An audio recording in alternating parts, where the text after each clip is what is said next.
Shirley Radio. Por Onda, la superestación. Bueno, tengo aquí en el estudio a Mariana Ponce, psicóloga, experta en desarrollo positivo adolescente y directora del programa para adolescentes La Burbuja.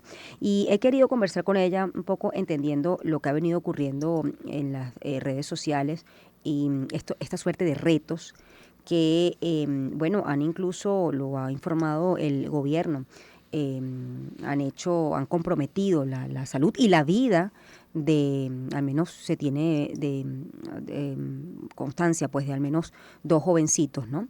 Esto va más allá, es un poquito, me parece, hablar un poco de la responsabilidad, digamos, compartida entre lo que es la red social, pero también el padre, ¿no? ¿Qué están viendo nuestros hijos y cómo podemos también protegerlos ante estos retos que, bueno, que están allí? No solamente retos, informaciones, porque ves cualquier tipo de información. ¿Qué es lo que están viendo los adolescentes? ¿Cómo podemos protegerlo de este algoritmo que llega a veces, desafortunadamente, a las pantallas de nuestros hijos?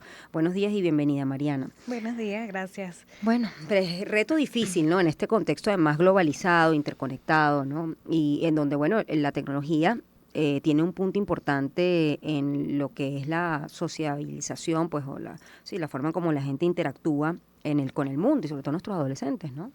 Se nos olvida que ellos son tan chiquitos y que su cerebro es tan vulnerable y entonces les entregamos toda esta tecnología y les damos todas estas herramientas sin realmente explicarles cómo funciona. Y esto es un problema global, esto no es solo aquí en Venezuela. Esto es algo que es cultural, que es algo nuevo para nuestras generaciones. Entonces hay que tener mucho cuidado. Un niño de 10 a 12 años todavía ni siquiera, es todavía muy chiquito para poder entender realmente los peligros que hay allá afuera. Por eso es que la ley establece una edad legal para que los chamos tengan tecnología, que es a partir de los 13 años. Y aún así, 13, 15 todavía están como muy pequeños, pero ya tienen un poquito más de lógica, un poquito más de madurez. Entonces siempre el comentario de el teléfono no es un regalo, el teléfono no es un juguete, es una herramienta importante, es importante que los papás lo entiendan. Y esto no es solamente de los papás, esto es un tema institucional, o sea, estamos hablando de colegios, estamos hablando de la comunidad, estamos hablando grande, a gran escala, porque esto que sucedió con estos niños es el síntoma de un problema más grande que los adultos tenemos que resolver. Entonces, por ahí comenzamos, pues. Ahora, la pregunta es, ¿cómo nosotros, como padres, debemos actuar? ¿Debemos restringir el uso no el teléfono, sino el acceso que tienen a las redes sociales? ¿La restricción es una opción o en este caso no es quizás lo recomendable, sobre todo por la etapa en la que vive la relación padre-hijo, pero a la vez el padre tiene temor, con razón, de que esté expuesto a información que no está acorde a su edad, ¿no? Entonces, ¿cuál es la posición? ¿Cómo negociar, si es que se puede negociar esto? O más bien uno debería ser mucho más punitivo, ¿no?, con respecto a este tema. A nivel mundial ya se está comenzando a hablar de restringir todo lo que son las redes sociales para menores de edad, como tal, en general. Claro, para nosotros se ve como muy difícil porque a nosotros nos dieron acceso a las redes sociales inmediatamente, pero un niño tan pequeño, estamos hablando 8, 9, 10 años, que es las edades en las que se están comenzando a entregar los celulares, no está preparado para lo que realmente se están utilizando los celulares, que no es la comunicación con papá, sino es las redes sociales. ¿Qué está sucediendo ahorita? Tienes empresas que están regresando a los modelos anteriores de celulares en donde solo había mensajes de texto y llamadas. Entonces, esas son excelentes opciones para los niños más pequeños. Efectivamente, tú no puedes proteger a tus hijos de absolutamente todo, pero también hay que entender que hay edades para cada cosa, hay etapas de vida para cada cosa. Un niño de 10 a 14 años todavía es demasiado vulnerable para tener acceso a redes sociales. Una vez que ya estás en un contexto en donde todos mis amiguitos lo tienen y te lo están escondiendo y le diste el teléfono y no hay controles parentales, se sugiere sentarse y establecer normas y darle mucha información acerca de lo que es información correcta y qué es información falsa, cuáles son los retos, hacer muchas actividades como de roleplay para poder entender realmente cómo tu hijo puede responder a estas cosas. Porque no es cerrar los ojos y decir esto no está sucediendo, pero también es cómo podemos evitar o alargar un poquito esa entrada para que ellos puedan madurar un poquito ese espacio de ellos para entender realmente cuáles van a ser los retos que se van a enfrentar. Porque aún así, ya ellos estando un poquito más grandes, en el momento que entren a redes sociales, van a ser expuestos a estas cosas, ¿no? Entonces hay que prepararlos. Para los colegios, por ejemplo, y esto siempre se los recomiendo, existe un currículum gratuito, completo desde preescolar hasta bachillerato, de cómo preparar a estudiantes en ciudadanía digital. ¿Qué es esto? Entonces yo siempre se lo recomiendo a los colegios, porque esto es un tema que también se da desde adentro del colegio, porque quizás en casa puede o no puede que haya un papá que esté pendiente del teléfono, pero esto se muestran los videos en el colegio, se están grabando fuera del colegio, entonces el colegio también es parte de toda esta comunicación, y como las redes sociales son sociales y el único punto de sociabilidad que hay ahorita en Venezuela para los chamos es el colegio tiene también responsabilidades en entrenar a sus estudiantes en habilidades sociales. Entonces es como una cosa muy, muy grande, pero si podemos alargar en la entrada a la tecnología, eso es el primer paso. Si no puedes alargarlo porque por X o Y razón la dinámica familiar no permite que tu chama no tenga todavía teléfono, no consigues uno como estos, entonces es sentarse a establecer controles parentales con todas las aplicaciones gratuitas, no gratuitas, todas las que hay, y normas para el uso del celular. No es un regalo. Ahorita que viene Navidad, no le regalen a sus hijos celulares. Esto no es un regalo, es un privilegio que tú te ganas por madurez. Entonces, cuando tú le entregas un teléfono a tu chamo, ay, aquí tienes tu regalo porque te pidieron uno, comienzan, es que esta es mi privacidad, esto es mío. Y no es así. Hay que establecer como los parámetros muy claramente alrededor del teléfono. Y luego, eso es interesantísimo porque el adolescente te responde, pero es que es mi privacidad. Claro, y una mamá también, o un papá que me está escuchando, siente, bueno, es cierto, pero yo también quiero saber en qué anda mi hijo, ¿no? Qué está viendo, ¿no? Entonces, bueno, ahí esa relación es compleja. Yo le explico siempre a los papás que el rol del papá es proteger al hijo en todo lo que es seguridad y salud. Y que esto es una información que tu hijo tiene que entender. Todo lo demás, que si el estilo de ropa, que si me gusta el morado, que si me puse los zarcillos, que si no me lo puse, eso ya es otras conversaciones. Pero cuando los papás tienen que intervenir o establecer normas muy claras es en temas de salud y en temas de seguridad. Y el teléfono es un importante punto de seguridad, tanto emocional, física, psicológica, para los hijos. Entonces, en el momento que nosotros comenzamos a ver cambios de conducta, que no se están cumpliendo las normas, que se están llevando el celular al cuarto porque no deberían dormir con el celular en el cuarto, que se están quedando más tarde, no están durmiendo bien, etcétera, tú dices, aquí está pasando algo, y usualmente vas a encontrar algo en el celular. Entonces, esas conversaciones se tienen que tener, porque yo estoy respetando tu privacidad, pero también es mi responsabilidad asegurarme de que tú entres al mundo de la manera correcta, porque yo no te voy a dar la llave de la casa a los 15 años y te digo, vete, y no, sabes, no me preocupo porque es lo que estás haciendo después. Eso no es así. Igualito es con el mundo de las redes sociales. O sea, le estás dando acceso al buto digital. Sí. Ahora, lo otro es el tema de los retos, ¿no? Es decir, bueno, ¿qué sucede dentro de las redes sociales que se dan esta suerte de retos? Creo que hay un problema, por supuesto, de control, es decir, cómo esos contenidos están allí.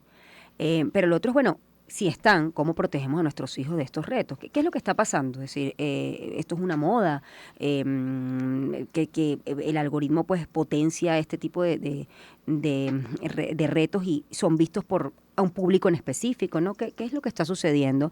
¿Y por qué también al adolescente le llama tanto la atención el tema de los retos, ¿no? Los retos nos llaman a todos la atención, pero particularmente en esa edad, entre los 10 y los 13 años, donde lo más importante comienza a ser el mundo social y pertenecer y tener un grupo de amigos, se convierten en personas sumamente vulnerables. Y además, en esa etapa, ellos todavía, su cerebro no está desarrollado para medir riesgos. Entonces, cualquier reto es un juego, porque ellos están jugando.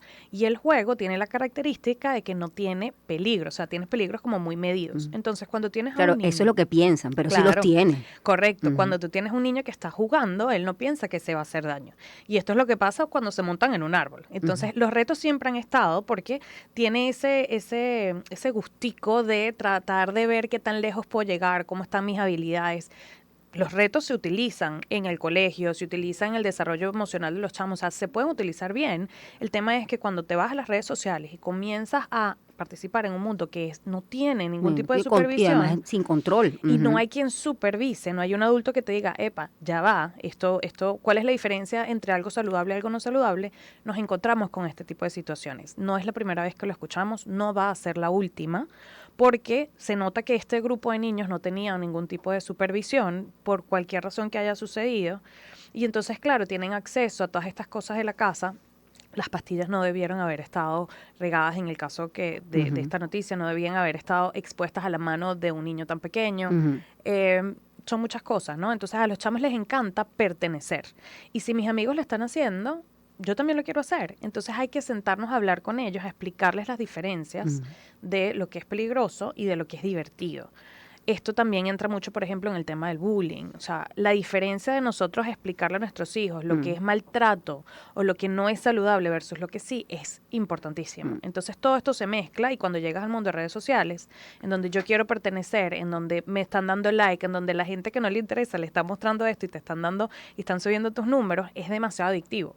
Y como los chamos quieren pertenecer, yo voy a hacer lo que sea. Y si no tengo criterio o no tengo alguien que me ponga un parado que tenga criterio, suceden estas cosas Ahí tiene que trágicas. estar el padre, más, por supuesto, todo el tema de la regulación, que creo que también es una responsabilidad importante de la propia red social, ¿no? Es decir, porque esos contenidos están allí, Correcto. si son peligrosos y atentan contra la vida de la gente. Ahora, fíjate tú, Mariana, un padre que me está escuchando, a ver, yo siento que por mi edad, y además porque he sido una persona siempre asociada a la tecnología, conozco estos temas, sé cuáles son las redes sociales, sé qué es Snapchat, aunque me cuesta entenderlo un poco porque es muy fugaz.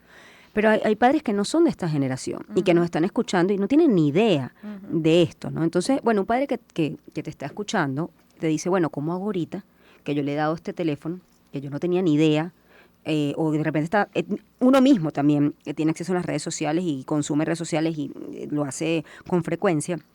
¿Cómo haces tú para regresar a otro estado en el que, bueno, no hay redes sociales o hay redes sociales restringidas, ¿no? Es decir, estamos hablando de lo que debes hacer, pero ¿qué pasa si ya esto está descontrolado, pues, ¿no?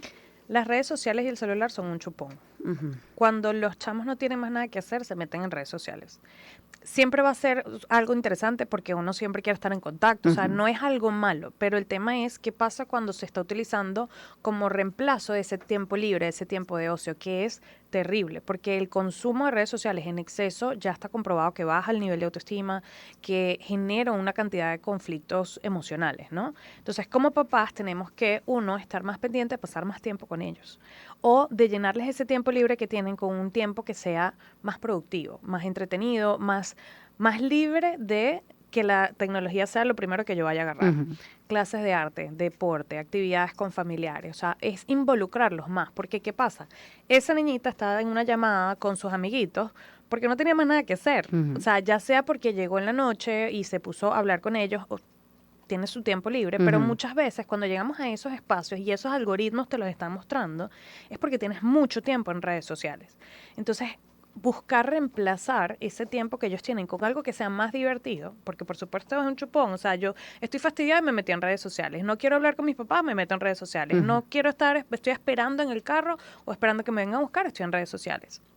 Entonces, buscar otras alternativas, involucrar mucho la conversación. Sí, este tipo de casos es excelente para utilizarlo como apertura, para decirle, mira, oye, mira, sucedió esto, tú has escuchado algo así en tu casa, en tu grupo de colegio, ¿qué harías tú? Vamos a practicar. Si yo te digo esto, ¿qué harías tú? ¿Cómo reconoces a alguien así o asado? Claro, ellos están a decir, no, esto a mí no me va a pasar siempre, pero igualito es importante que ellos tengan la práctica de cómo responder De lo a una peligroso que cosa. puede ser. Correcto, y poder identificar con ellos cuáles son los riesgos y cuáles no, cuándo se llama a mamá y cuándo no. Entonces eso es súper importante, la práctica, mantenerlos ocupados con otras cosas, ayudarlos a explorar quiénes son ellos como personas y mantenerse involucrados en la vida de sus hijos. Eso es muy importante. El tema de los audífonos, ¿no? La mayoría de los adolescentes se ponen los audífonos. En mi casa no está permitido tener audífonos. Yo tengo que escuchar qué es lo que están viendo, porque efectivamente usan las redes sociales. Sí, por eso te digo que hablemos en el contexto actual, la mayoría, los padres y los hijos tienen acceso a las redes sociales. Bueno, ¿cómo hacemos entonces? Ahí va la pregunta, Mariana, para sanear, y lo hemos hablado en otras oportunidades, el algoritmo. Es decir, supongamos que efectivamente, bueno, tienen acceso a redes una hora o poco menos. ¿Cómo controlamos lo que ven? ¿Cómo saneamos ese algoritmo? ¿Qué podemos hacer como padres? Bueno, antes de, si todavía no le has dado un teléfono y no tiene acceso, es el mismo proceso, pero es sentarse a revisar cuáles son los hashtags que están siguiendo, cuáles son las cuentas que están siguiendo y tomar decisiones acerca de qué es lo que quieren ver. El algoritmo te muestra con lo que tú estás interactuando, pero hay investigaciones que muestran que no necesariamente es a favor del desarrollo de los adolescentes, porque un adolescente adicto a redes sociales es un negocio. Entonces, como adulto, uno tiene que ayudar a los chamos a poder identificar que el algoritmo te va a mostrar lo que tú quieras. Entonces, cuáles son las personas que tú estás siguiendo, cuáles son los influencers que tú de verdad quieres seguir, cómo identificar cuáles son los temas. Entonces, tú buscas las cuentas y los sigues y le enseñas a tu hijo que si tú le das like o tú les das a no seguir, eso va a mostrarte lo que tú quieras. No es tan aleatorio como uno piensa que es. Entonces, cuando tú le empoderas a tu adolescente a que vamos a buscar TikTok y vamos a irnos al lado de TikTok, que es el de los libros, te encuentras con todo un mundo gigantesco y es infinito. Y el TikTok del deporte, entonces son infinitos. Y es una información de calidad. Información de calidad. Entonces, enseñarle a tu hijo a poder identificar lo que es información correcta, lo que es información no saludable, lo que es información de ocio, lo que es educación, es súper importante. Y eso lo pueden hacer en conjunto. O sea, es compartir redes, es escuchar lo que está haciendo, pero poder identificar quiénes son los seguidores o los hashtags que tú estás siguiendo. Y el mundo en el TikTok, por ejemplo, porque ese es el que más usan, en el que están, es súper importante y es excelente punto de encuentro con tus hijos. Como que vamos a ver qué es lo que estamos viendo y qué podemos modificar. Me he centrado la mayoría de la conversación en los padres, pero fíjate esta discusión que hoy en día se está dando en los colegios. ¿Qué hacemos? El estudiante lleva un celular porque tiene actividades particulares luego. Le quitamos el celular, restringimos el celular a la hora de, digamos, escolar, hablo de recreo y todo esto, o no es lo recomendable, es decir, hasta qué punto medir esa restricción. En el colegio de mi hijo quitaron el celular. Al principio hubo oposición por parte de los estudiantes, seguramente, pero el resultado entiendo que ha sido positivo. Están mucho más concentrados en las clases que esa, digamos, tendencia que quieres revisar siempre el celular, ¿no? Entonces, ¿cuál es la postura? ¿Cuál debería ser la postura del colegio, no? Bueno, depende de la dinámica de cada colegio. Claro. Es evidente que hay una adicción a la tecnología en la adolescencia y hay que ayudarlos a regular. Entonces, hay muchas estrategias que se pueden aplicar en colegios en donde no dejes a la tecnología a un lado, pero le enseñas a utilizarla correctamente. He visto colegios en donde tienen como un stand donde se guardan los celulares durante las horas, pero no es que se lo entregaste al profesor y no es que quedó al herido, es como que es tu espacio donde puedes guardar tu celular, lo cargas todo, pero si lo necesitan para alguna materia o algo, se utiliza. El tema de la tecnología en el momento correcto es importante, pero como es un chupón, si yo no quiero prestar atención a clase o no entiendo qué es lo que estoy viendo, me voy a meter en el celular y genero un conflicto. Entonces, buscar estrategias educativas que sean mucho más interesantes para los estudiantes va a hacer que naturalmente ellos suelten el teléfono. En el programa de nosotros, en La Burbuja, nosotros no les quitamos el teléfono, pero nos aseguramos que en el momento que vemos que uno saca el teléfono, hay un protocolo de intervención de ver qué es lo que está pasando, que se está desconectando, ¿no? Entonces, al final, nosotros no tenemos ese problema. Pero es la intención del educador de mantener a tu adolescente y tus estudiantes enganchados con lo que está pasando. Bueno, me parece interesantísimo el programa La Burbuja. ¿En qué consiste? Te mandan al adolescente y tú lo empoderas con información correcta. Cuéntame más o menos cómo es eso y ya despido. Nosotros tenemos un programa de acompañamiento en la adolescencia en donde recibimos a los chamos una vez a la semana y en grupos de acuerdo a sus intereses y edades y nivel de madurez, les enseñamos a través de actividades grupales estrategias para llevar todos los retos de la vida, incluyendo todo lo que es redes sociales, comunicación asertiva, inteligencia emocional, bueno, un montón de temas por edades. @laburbuja _B, por allí te pueden conseguir. Claro. Mariana Ponce, psicólogo, experta en desarrollo positivo adolescente y directora del programa para adolescentes La Burbuja. 7:55, tengo que hacer una pausa, ya volvemos, gracias. Gaitas, aguinaldos y villancicos, sonidos que te